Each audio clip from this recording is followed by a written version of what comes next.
আসসালামু আলাইকুম। কেমন আছেন সবাই? আপনাদের সাথে হালুয়া জগতের শ্রেষ্ঠ বুটের হালুয়ার রেসিপি শেয়ার করব। একসময় আমি মনে করতাম বুটের ডালের হালুয়া বানাতে অনেক কষ্ট, কিন্তু এখন মনে হয় যে না, এটা সবথেকে সহজ। তাহলে চলুন আমি আপনাদের সাথে শেয়ার করি আমি কিভাবে এই হালুয়াটা তৈরি করি। প্রথমে আমি 2 কাপ ছোলার ডাল নিয়েছি। এখানে 6 থেকে 7 ঘন্টা ভিজিয়ে রেখেছিলাম। পরে ভালো করে ওয়াশ করে এখানে 4 কাপ দুধের ভিতরে দিয়ে খুব ভালো করে সেদ্ধ করে নিয়েছি। আর ঠান্ডা করে আমি এখন ব্লেন্ডার জারে করে এটা পেস্ট করে নেব। আপনি চাইলে এই কাজটা শিলপাটাতেও করতে পারেন, কিন্তু মনে রাখতে হবে খুবই মিহি করে এই পেস্টটা তৈরি করে নিতে হবে। এখন ননস্টিক একটা কড়াই নিয়েছি আমি, আর এখানে বেশ কিছুটা ঘি দিয়ে দিয়েছি। আর ঘি দিয়ে যদি যে কোনো হালুয়া রান্না করা হয় তাহলে কিন্তু এর ফ্লেভারটা অনেক সুন্দর আসে। ঘিটা একটু গরম করে এর ভিতরে আমি 2টা দারুচিনি আর 4-5টা এলাচের ফল দিয়েছি। দিয়ে খুব ভালো করে আমি যে পেস্ট করে নিয়েছি মিহি করে একদম, সেই বুটের ডালের পেস্টটা আমি এখন এই ঘিয়ের ভিতরে দিয়ে খুব ভালো করে অনেকক্ষণ ধরে নাড়াচাড়া করব। 2-3 মিনিট নাড়াচাড়া করার পরে যখন এরকম হবে তখন এর ভিতরে আমি কনডেন্স মিল্ক আর চিনি দেব। অবশ্যই আপনারা আপনাদের টেস্ট অনুযায়ী এর ভিতরে মিষ্টি অ্যাড করবেন। আমি এখানে 1 কাপ চিনি দেব আর 1/2 কাপ কনডেন্স মিল্ক দেব। আপনারা চাইলে এখানে পুরাটাই আপনারা চিনি দিয়ে রান্না করে নিতে পারবেন। প্রথমে চুলার জালটা হাই হিটে দিয়ে রাখতে হবে। তারপরে নাড়াচাড়া করতে করতে যখন একটু পানি পানি হয়ে আসবে, কারণ এখানে চিনি আর কনডেন্স মিল্ক দেওয়া হয়েছে, সেজন্য একটু পানি পানি বের হয়ে আসবে, তখন আপনারা খুব ভালো করে নাড়াচাড়া করবেন যাতে নিচে লেগে না যায়।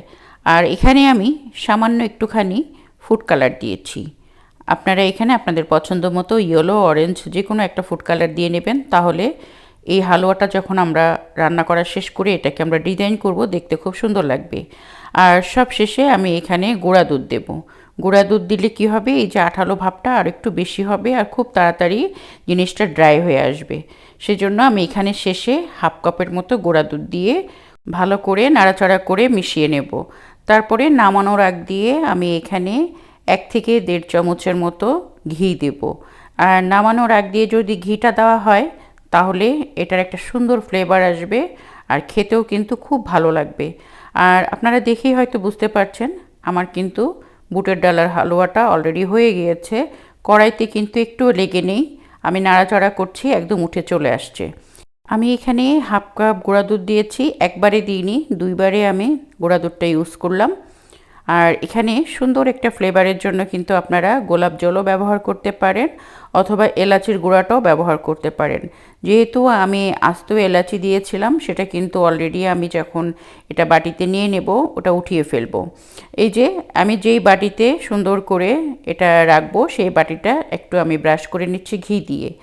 এই বাটিটা স্কোয়ার শেপের একটা বাটি। এই যে এই বাটিতে যদি রেখে আপনি ঠান্ডা করে বরফির মতো কেটে নেন সেটাও পারবেন। আর আপনার যদি সুন্দর মতো সাজ থাকে, ডিজাইনওয়ালা সাজ, সেটা দিয়েও কিন্তু আপনি ডিজাইন করে এই সুন্দর করে এই বুটের ডালের হালুয়াটা আপনি তৈরি করে নিতে পারবেন। আমি এখন এই যে এইটা ঠান্ডা হওয়ার জন্য রেখে দিব। আমার অলরেডি ঠান্ডা হয়ে গিয়েছে। এখন আমি সুন্দর এই যে কুকিজ কাটার আছে সেটা দিয়ে আমি সুন্দর করে এইভাবে কেটে নিয়েছি, দেখেন বিস্কিটের মতো লাগছে। এখন আমি সুন্দর করে একটু ডেকোরেশন করে নেব। আপনাদের ঘরে যে কোনো ধরনের ড্রাই ফ্রুট থাকলে আপনারা উপর দিয়ে সুন্দর মতো সাজিয়ে পরিবেশন করতে পারেন। আশা করছি আমার আজকের বুটের ডালের হালুয়া রেসিপিটা আপনাদের কাছে ভালো লেগেছে। আপনাদের কাছে যদি আমার হালুয়ার রেসিপিটা ভালো লেগে থাকে, আমার এই ছোট্ট চ্যানেলটাকে সাবস্ক্রাইব করে আমার সাথে থেকে যেতে পারেন। আর অবশ্যই মনে করে একটা লাইক করতে একদম ভুল করবেন না। আজকের মতো ভিডিওটা শেষ করছি। আল্লাহ হাফেজ।